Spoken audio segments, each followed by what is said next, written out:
Welcome back to Blockchain Pill. My name is Alex, and today we'll see what's been going on in the ICP ecosystem the previous week. There was this weird wave of FUD surrounding ICP last week, and it all started with this article from a publication called The Block. The Block is one of the biggest crypto-related publications out there, and they released this article about Dominic Williams. The title of this article was Internet Computer Founder Says Crypto Has a Snake Oil Problem, stating a reality that 95% of blockchains are not what they say they are. So let's have a look at this article, and I want you to tell me, what do you think about it? So, Internet Computer Founder says crypto has snake oil problem. Dfinity Foundation's Dominic Williams says 95% of blockchains are junk, and the industry seems more concerned with narrative than substance. Williams considers the Internet Computer Protocol to be the only third-generation blockchain. This is true, and this is the current state of crypto. It's gotten to a place where people actually invest in snake oil. Like, who's got the best snake oil? I'm going to invest in that because their marketing is better. Today, there's a lot of confusion and people are just buying into those narratives. And I think that's the biggest challenge facing the industry today. It's no longer about the technology. It's often about who can spin the best narrative and make that sound the most convincing, with websites pretending the product is finished or does something that it doesn't. While Williams sees the utility in blockchains like Bitcoin, Ethereum, Solana, and Avalanche, he doesn't feel people truly understand their limitations in terms of building a scalable internet that functions in a cost and time-efficient manner. He believes, however, that the Internet Computer Protocol, as what he claims is the only third-generation blockchain, can power a new era of online interactions that are completely on-chain. Take a photograph with your phone, 3 megabytes, it would cost you $110,000 to put that on Ethereum, and it would also cost you a week or something to upload it.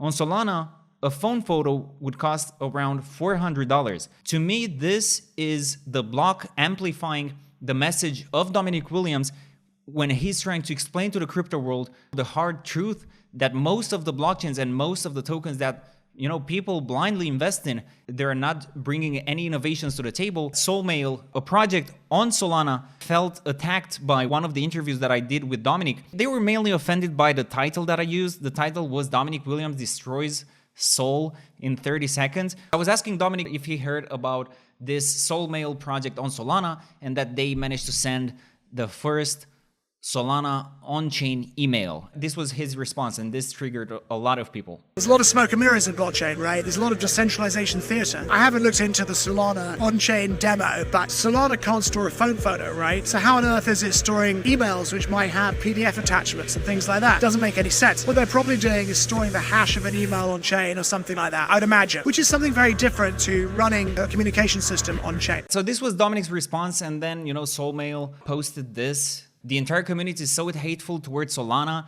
and seems to be fixated on criticizing even at the project level. Just bizarre. Listen, nobody's criticizing you for no reason, right? You're claiming to send on-chain emails. Can you send an on-chain email? It's just a question. Like, you shouldn't take that personal. Somebody else made a FUD post about ICP. Out of all people who could have jumped in and defend Dominic Williams, it was this guy, Tolly, who's the co-founder of Solana Labs. Dominic Williams didn't redeploy yet another centralized copy of EVM.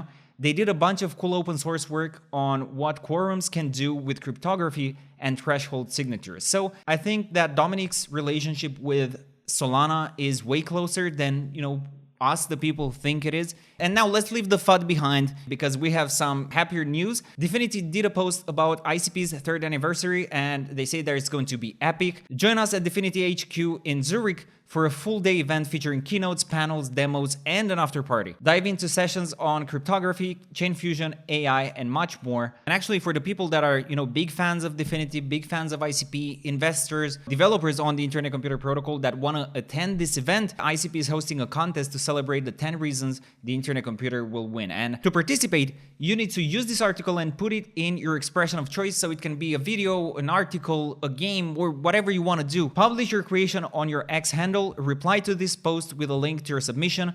The top 4 submissions will be announced on May 5th, and the winners will be announced on May 9th. So you have about 5 days to participate in this, and I do recommend you participate because you never know. You may win and you get a fully paid trip to the Dfinity headquarters in Zurich. You're gonna celebrate alongside everybody else who's going to be there. The link to this is going to be in the description below. We had over 1.5 million people that connected to ICP Hub's global town hall. It was a 24-hour stream. It had ICP Hubs from 30 countries. They reached an incredible audience of over 1.5 million people, and I think this was such a big success. So congratulations to everybody who was involved in these Twitter Spaces. You guys have killed it. Cool. And now let's have a look at what the crypto market has been doing. And I'm looking at this Bitcoin price right now, and we are still in this range here. We have been fighting between like $73,000 and the bottom of the range here at around $60,000. We've been here for the past month. All the crypto market is following Bitcoin on this move, and we can see all the charts are looking very similar. So Ethereum is also down, similar to Bitcoin. ICP is also down. We've been here for the past 4 months, and I think we're looking pretty strong here. We have been here for so many months that I think the support we have built at around $11 is going to hold. I don't see it breaking down. At the very worst case, if like a black swan event happens, I don't see us dropping under $9. If we are to reach $9, that would be a generational buying opportunity. $11 would be the place to, start accumulating more. Our eyes are still on the $38 here. And I think that in the coming months, that is the direction that we will go towards. We are looking pretty good. So do not panic and keep your ICPs safe. We have an update from ICP Community Conference, which, by the way, is happening on May 10th. The team posted an update about the ICP CC SNS launch, and they mentioned that there will not be a Neuron Fund participation, that Dfinity will abstain from voting to let the NNS community decide the outcome of the ICP CC SNS launch proposal, and that the minimum ICP raised is going to be 1 ICP, and ICP CC will be the first SNS launch to use an early bird bonus. 4% of the conf supply will be airdropped to anyone contributing to the first 80,000 ICP raised. Make sure you book your ticket right now. The tickets to participate to this conference are going to be free, and there is going to be a bunch of airdrops during the conference. So I recommend you take a day off and you watch ICPCC 2024. We have an update from Plug Wallet, which is the #1 wallet on the Internet Computer Protocol. Their new extension is packed with convenient features, manage your tokens, tap for analytics, and hold to pin at the top of your token list. And having this kind of analytics in your wallet is very welcome, especially because we don't really have a very good website to track our tokens. This is very welcome. And now let's have a look at some of the exciting updates of the SNS projects. And Yral released the first R&D session. Join the R&D series for a closer look at our innovative dynamic multi-subnet architecture, discover how it's built, and learn about the cool challenges that they have overcome. And finally, we have an update from ICP Swap. They introduced ICP Swap Pro, and this is now live, and you can switch seamlessly by using the app. They introduced SNS Beta, a feature deployed based on the NNS frontend currently undergoing public testing. They aim for this feature to be accessible to any wallet that can connect to ICP Swap in the future. And finally, the token burn tool, which supports the ICRC token standard, enabling easy one-click token burning. That's available now on ICP Swap as well. Stay tuned for more updates. And this is exactly what I want to see from ICP DEXs, adding more and more functionalities and making it easier for people to trade ICP tokens. Super nice to see this from ICP Swap. And that's pretty much it for this week. Thank you very much for watching, and I'll see you in the next video.